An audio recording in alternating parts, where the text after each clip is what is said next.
गर्मी में 5 जुगाड़ू बहू का कुल्हड़ घर, रसोई और फ्रिज। चाय पी लो, चाय गर्मा गर्म कुल्हड़ वाली जायकेदार चाय पीजिए, अदरक इलायची वाली बढ़िया चाय पीजिए 10 रुपए में। 50 साल की गरीब बुजुर्ग रेवती अपने मकान के आगे चाय की टपरी लगाकर खड़ी थी। शरीर पर पुरानी साड़ी और माथे से टपकता टप टप निकलता पसीना उसकी लाचार गरीबी दशा को बतला रहा था। तभी टपरी के आगे से अपने पुराने ग्राहकों को गुजरते देखकर वह टोकती है, अरे बेटा चाय तो पीते जाओ, सुबह सुबह का टाइम है, बोनी ही करवा दो। तभी वह ग्राहक गुस्से में रेवती को जोर से झाड़ देता है। अरे ओ काकी, एक तो वैसे ही चिलचिलाती लू खाकर मिजाज गरमाया हुआ है, ऊपर से तुम गरम गरम चाय पीने की बात कर रही हो। अरे पेट में जलन फूकने लगेगी। अरे अरे बेटा इतना गुस्सा क्यों हो रहा है? पहले तो मेरी टपरी की चाय पीते थे इसीलिए पूछ लिया बस। अरे अम्मा पहले ठंडा मौसम था, मगर आप तो खुद देख रही हो इस साल कितनी बेजोड़ गर्मी पड़ रही है। चाय से बढ़िया होता है कि तुम कुछ ठंडा लगा लो, जैसे कोको कोला, शिकंजी, लस्सी वगैरह, उसे बेच लो, उसी की बिक्री है अभी तो। दोनों ग्राहक मशवरा देकर चले जाते हैं। रेवती चिंता में पड़ जाती है। हे भगवान, दिन पर दिन मेरी चाय की बिक्री तो बिल्कुल घटती जा रही है। ऐसे तो आज मैंने इतना सारा दूध खरीद कर मंगवा लिया था कि ग्राहक चाय पियेंगे, जितने का नफा नहीं उससे ज्यादा नुकसान हो रहा है। रेवती की बात वहीं आंगन में कड़ाके की धूप में कुल्हड़ बना रही 5 गरीब बहुएं गौरी, सविता, अनुराधा, बिंदिया कविता सुनती हैं और वो भी दुखी हो जाती हैं। जब से ये गर्मी चालू हुई है तब से माँ जी के चाय के कारोबार में कमाई का पता नहीं चल रहा। लाभ तो तब होगा जब कोई चाय पिएगा। देख नहीं रही गर्मी कितनी कहर बरसा रही है। इतनी गर्मी में जब हमारे घर में कोई चाय नहीं पी रहा तो भला ग्राहक क्या ही चाय पिएंगे। इसी प्रकार बातचीत करते हुए 5 कड़कड़ाती धूप में कुल्हड़ बनाने लगती हैं। उसी शाम, सविता बहू देखो सांझ ढल गई, रोटी पानी बनाना चालू कर दो, वरना घर में घमस बढ़ जाएगा तो नींद भी नहीं पड़ेगी। एक खांचे के अंदर खाना पीना बनाना सोना सब होता है, भपका मच जाता है। माँ जी अभी सवेरे का ही सारा खाना बचा हुआ है, मसालेदार आलू गोभी की सब्जी रोटी बनाई थी। अरे तो क्या जरूरत थी बहू, एक थाक रोटी बना कर रख दिया। कोटे का राशन है तो इसका मतलब इतना अनाज बर्बाद करोगी? माँ जी हमने सबकी गिनती से रोटी बनाई थी लेकिन 5 भाई खाकर ही नहीं गए। चिंता से भूख भी कहाँ लगती है, मर्द का गहना पैसा होता है। अभी 5 की जेब खाली है। बस भगवान करे आज 5 भाई खुशखबरी लेकर घर आ जाए। माँ जी आपने सुबह से खाना नहीं खाया है, खा लीजिए। नहीं बहू, सवेरे से बहुत कम चाय की बिक्री हुई है। अभी मौसम थोड़ा ठंडा हुआ है, क्या पता कुछ ग्राहक आ जाए तो चाय ही बिक जाए। बाकी शाम के लिए सब्जी मत बनाना, दिन की रोटी पड़ी है और चाय बचेगी तो वही मिला जुला कर खा लेंगे। इसी प्रकार ले देकर पूरे परिवार की आर्थिक तंगी में गृहस्थी की गाड़ी चल रही थी। मकान की हालत बहुत ही झज्जर पुरानी थी, जिसके चलते गर्मी की तपिश से घर भट्टी की तरह गर्माहट से भर जाता था। हमारे पतियों के आने का टाइम हो गया है, दिन वाली रोटी को चूल्हे पर सेक कर गर्म कर लेते हैं, सद जाएगा। मंजली बहू अनुराधा चूल्हे पर रोटी सेकने लगती है। तभी तख्त पर रखा हल्दी का डिब्बा अनुराधा पर उड़ल जाता है और गौरी खिलखिलाकर हंसने लगती है। अनुराधा तुम तो हल्दी में नहा गई। यहाँ मैं हल्दी में डूब गई तो मैं हंसी सूझ रही है। ये तो रोज का झमेला है, कुछ ना कुछ गिरता पड़ता रहता है। अनुराधा तुम जाकर नहा लो, रोटी मैं गर्म कर देती हूँ। थोड़ी देर में 5 के पति मुंह लटकाकर घर आ जाते हैं। अजी आ गए आप? सारे भाई कहीं काम की बात बनी क्या? क्या है तुम लुगाइयों को? ये नहीं कि मर्द दिन भर थका हुआ घर आया है तो उसे पानी के लिए कुछ पूछ लूं, बस पैसा पैसा पैसा। विनोद, ये तू कविता बहू से किस तरह से बात कर रहा है? माँ, हम भाई भी सारा दिन दुकान पर काम के लिए भटके हैं मगर नौकरी नहीं मिली। कोई नहीं, मिल जाएगी नौकरी, धीरज रखो। अभी तक भगवान की दया से 2 टाइम की रोटी तो खा रहे हैं। बहुओं खाना परोस दो। बहुएं खाना परोसती हैं। तभी राकेश जैसे ही रोटी तोड़कर खाता है तो गुस्साए मिजाज में बोलता है, तुम लोगों ने गेहूं धोकर नहीं पिसवाया था क्या? आज फिर से रोटी किन किन लग रही है।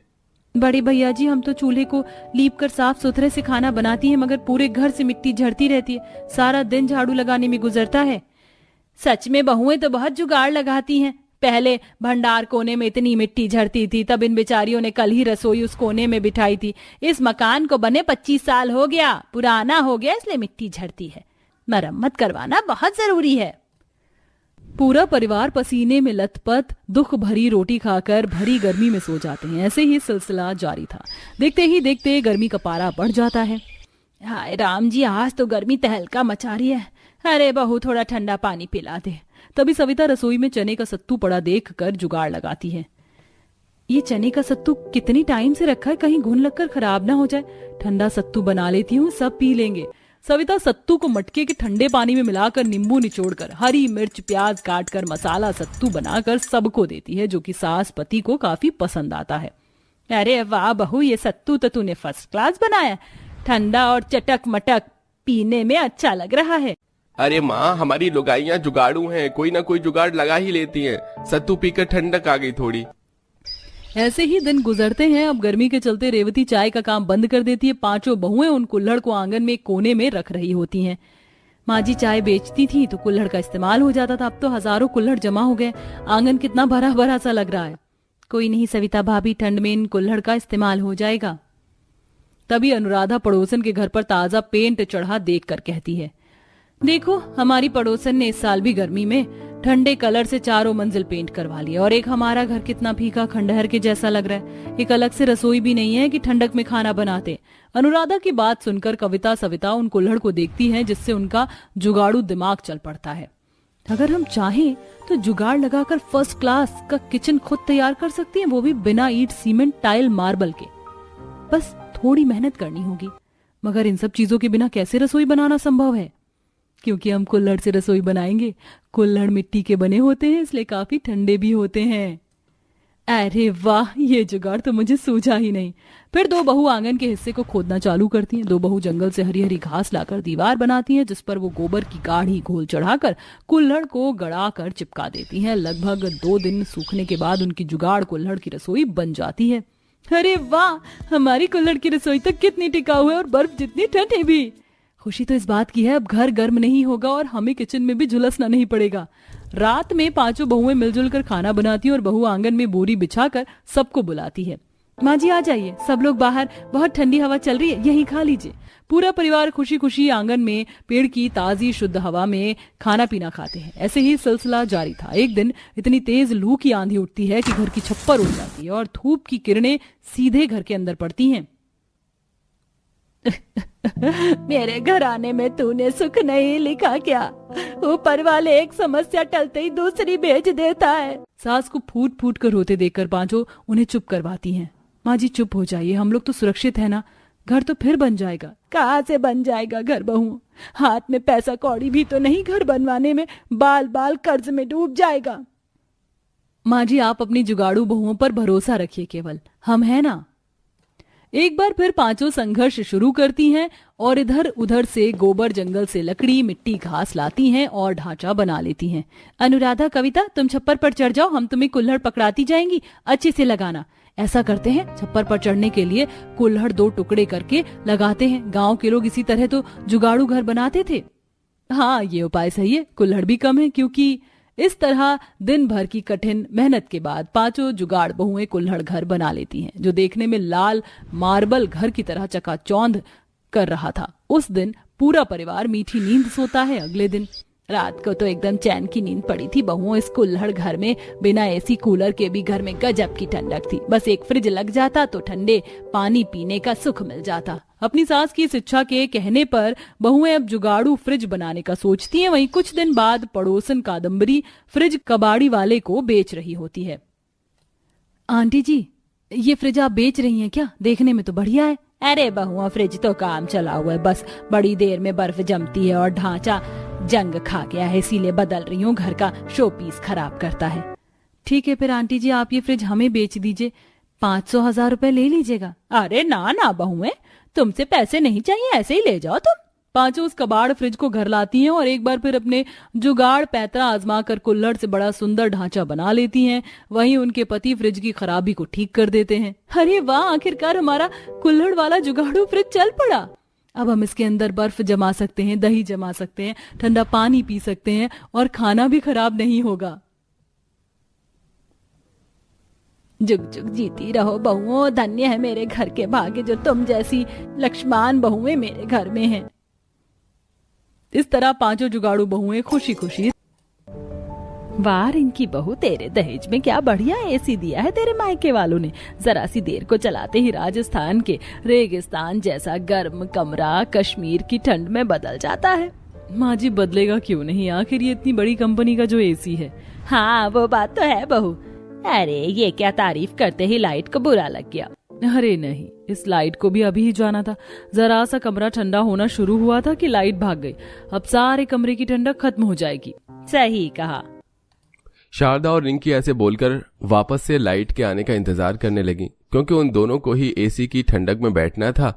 लेकिन काफी इंतजार के बाद भी लाइट नहीं आई और धीरे धीरे कमरे में सारी ठंडक निकल गई। हे भगवान, अचानक से ही अब कितनी ज्यादा गर्मी लग रही है। मेरी तो सारी कमर भी पीछे से भीग गई पसीने में। माँ जी, इस गर्मी में बस एसी, कूलर और पंखे में बैठने पर ही सुकून है। वैसे माँ जी, आपको एसी की खुशी में छत के पंखे उतरवाने नहीं चाहिए थे। आज अगर एक भी पंखा होता तो हम उसे इन्वर्टर से चला लेते। ये तो तूने बिल्कुल सही कहा बहू। एक तरफ शारदा और रिंकी इतनी गर्मी मान रही थी, तो वहीं दूसरी तरफ शारदा की दूसरी बहू सीता अपने घर के ग्राउंड में थी। लाइट के जाते ही हम सारे के सारे अपने पल्लुओं से हवा करते करते बावले से हो जाते। एक काम करती हूँ, वैसे ही जुगाड़ से पत्तों का पंखा बना देती हूँ, जैसे गांव में बनाया करती थी। इससे अगर लाइट चली भी जाए तो भी हमारे पास हाथ से हवा करने को पंखा होगा। सीता ऐसे बोलकर हाथ का पंखा बनाने को बैठ गई। उसने सबसे पहले बेड से एक लकड़ी निकाली, जिस पर उसने पत्तों से हवा करने की जगह बनाई और धागों से जोड़ते हुए उसने एक पत्तों का पंखा बना दिया। वाह, इतने साल बाद भी इसे बनाना नहीं भूली। बिल्कुल परफेक्ट पंखा बनाया है मैंने। अभी ऐसे ही एक दो और बना देती हूँ तो घर में कई पंखे हो जाएंगे। सीता ने ऐसे ही थोड़ी ही देर में कई पंखे बनाकर तैयार कर दिए, जिसके बाद वो उन्हें अंदर लेकर चली गई और उसने एक एक पंखा सभी को दे दिया। वाह सीता भाभी, ये किस तरह का पंखा है? ये है सस्ता जुगाड़ वाला पंखा। अब देखो, लाइट जाते ही हम सभी फव्वारा ना बने, इसलिए मैंने इसे बनाया है। वैसे कुछ भी कहो, तेरे जुगाड़ होते बड़े सस्ते और काम के हैं। इसमें ऐसा क्या है? मेरा मतलब जुगाड़ करो तो फिर ऐसा करो जो टिकाऊ हो। मैं करूंगी अच्छे पंखे का जुगाड़, जो इस गर्मी में बत्ती जाने के बाद भी हमें कूलिंग देगा। रिंकी की बात सुनकर सीता बस चुप सी रह गई। रिंकी और सीता दोनों शारदा की बहुएं थी। रिंकी शहरी लड़की थी तो वहीं सीता गांव की लड़की थी। दोनों बहुओं में शारदा को ही शहरी बहू ज्यादा पसंद थी और इसी वजह से रिंकी भी सीता से बैर रखती थी। ठीक है रिंकी, तुम कर देना पंखे का जुगाड़। मैंने तो बस अभी के लिए इन सस्ते पंखों को बना दिया ताकि हमें ज्यादा गर्मी ना झेलनी पड़े। हाँ, मैं मंगवाऊंगी बैटरी वाला पंखा। मेरी बहू तो हमेशा अच्छा ही सोचती है। शारदा ने भी मौका मिलते ही रिंकी की ही तारीफ कर दी, जिसे सुनकर सीता को थोड़ा बुरा लगा। रिंकी ने उसी दिन बैटरी से चलने वाला टेबल फैन मंगवा लिया, जिसकी वजह से सीता के सस्ते जुगाड़ को शारदा या नेहा ने कोई मोल नहीं दिया। ऐसे ही दोनों बहुओं के सस्ते और महंगे जुगाड़ों का सिलसिला जारी था। ऐसे ही आज के दिन। अरे सूरज बेटा, मैंने तुझसे कितनी बार बोला है फ्रिज वाले को ले आ और दिखा दे कि इस फ्रिज में क्या हो रहा है। माँ, मैं उन्हें बता चुका हूँ घर आकर फ्रिज चेक करने को, लेकिन अभी वो शहर से बाहर हैं, इसलिए एक दो दिन बाद आएंगे। माँ जी चिंता मत कीजिए, मैंने छोटा वाला डीप फ्रिज मंगवा लिया है। अब जब तक हमारा फ्रिज सही होता है तब तक हम उससे काम चला लेंगे। हाय हाय, मेरी शहरी बहू के जुगाड़ हमेशा बेस्ट होते हैं। शारदा ऐसे ही खुश होने लगी। रिंकी ने अपनी मंगवाई हुई फ्रिज में सारा खाने पीने का सामान और पानी वगैरह रख दिया, लेकिन तभी लाइट फिर से चली गई और उसकी फ्रिज ठंडी होने से पहले ही बंद हो गई। ठंडा पानी पीने का दिल कर रहा है। रिंकी भाभी, आपका जुगाड़ तो फेल हो गया। फ्रिज चलने से पहले ही बंद हो गया। हमें ठंडा पानी तक नसीब नहीं हो पाया। मेरा बहुत ज्यादा मन कर रहा है ठंडा पानी पीने का। ये लो नेहा, ठंडा पानी। ठंडा पानी? अरे हाँ, ये तो सच में ही ठंडा है। भाभी, हमारी फ्रिज सही हो गई है क्या? नहीं, फ्रिज का नहीं है, जुगाड़ मटके का पानी है। मैंने फ्रिज को खराब देखकर रात को ही मटके में ठंडे होने को रख दिया था। अच्छे से पहले मटके की विनेगर और नमक से सफाई की और फिर इसमें पानी भरकर बालू मिट्टी पर रख दिया। देखो ना, बिल्कुल फ्रिज वाली कूलिंग। सच में भाभी, बहुत ठंडा और अच्छा है। वैसे भाभी कुछ भी कहो, आपके जुगाड़ सस्ते और बेस्ट होते हैं। रिंकी भाभी का जुगाड़ तो फेल हो गया। नेहा ऐसे ही सीता की तारीफें करने लगी, जिनको रिंकी ने भी सुन लिया और वो मन ही मन सीता से जल भुन गई। ऐसे ही एक दिन। रिंकी बहू, तेरे नाम से पार्सल आए हैं, देख तो जरा क्या है। माँ जी, मेरे आपके लिए बुक किए हुए गर्मी के कपड़े आ गए हैं शायद। आप खोलकर देखिए। तूने मेरे लिए कपड़े बुक किए थे? वैसे तूने अच्छा ही किया बहू जो कपड़े बुक कर दिए। इतनी गर्मी में साड़ी लपेट कर रहने से और भी ज्यादा गर्मी लगती। कोई हल्के फुल्के सूट आ जाएंगे तो गर्मी नहीं लगेगी। शारदा ने बड़ी खुशी से रिंकी का मंगवाया हुआ पार्सल खोला। वो काफी खुश थी, लेकिन पार्सल देखते ही उसका मूड खराब हो गया। अरे बहू, ये किस कपड़े में तूने सूट मंगवा लिए? गर्मी में तो बस कॉटन और रेयॉन ही कपड़े सुकूनदार होते हैं, और ये पूरा सूट रेशमी कपड़े में है। इसमें तो साड़ी से भी ज्यादा गर्मी लगेगी। ओह नो, मैंने नहीं सोचा था कि ये कपड़ा गर्म आ जाएगा। अब मैं क्या करूं? इस पर तो रिटर्न भी अलाउ नहीं है। अब क्या होगा? अब तू इसे अपने पास ही रख ले, जब मौसम बदलाव पर होगा तब ये काम में आ जाएंगे। सोचा था गर्मी में कुछ कम्फी सा पहनने को मिल जाएगा, लेकिन हमारी जिंदगी में सुकून कहाँ है।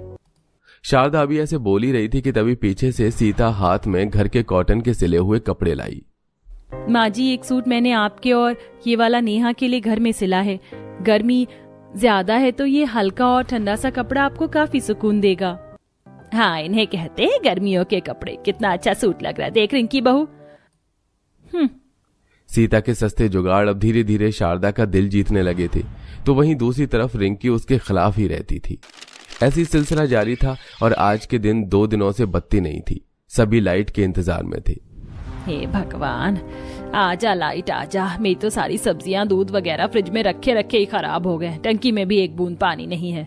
माँ नहाए हुए 2 दिन हो गए और साथ ही बर्तन और कपड़े वगैरह भी कितने सारे इकट्ठा हो गए हैं। माँ जी, सारे काम सीधे हो जाएंगे, बस घर में पानी आने की देरी है। आप कहो तो मैं सर्विस बुलाकर टैंक को पानी से भरवा दूं। वो 500 रुपए में पूरा टैंक भर जाएंगे। नहीं रिंकी, इतने पैसे खर्च करने की कोई जरूरत नहीं है। बिजली आ जाने की संभावना है। हम चाहे तो सस्ते जुगाड़ों से भी काम कर सकते हैं। कैसे? माँ जी, बाहर जो सरकारी नल है, मैं वहाँ से सभी के लिए पानी ले आती हूँ। बाकी के काम आप मेरे ऊपर छोड़ दीजिए। सीता ने सारे काम खुद ही करने की जिम्मेदारी ले ली। बस फिर क्या था, वो बाहर गई और सरकारी हैंडपंप से रसोई, बाथरूम और बाकी जगहों के लिए पानी ले आई। उसी पानी से उसने बर्तन साफ कर दिए और मटका वगैरह भर दिया।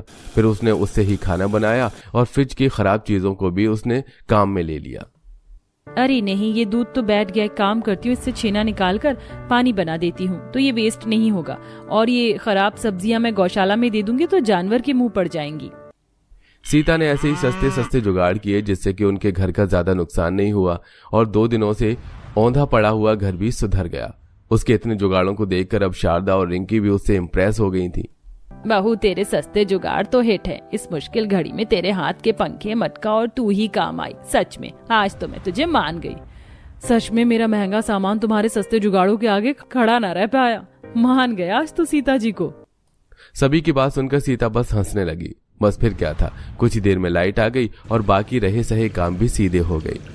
लेकिन इस बत्ती गुल ने सीता की अहमियत सभी को सिखा दी थी। अब कोई किसी से नहीं जलता था और सभी मिलजुल कर खुशी खुशी रहते थे।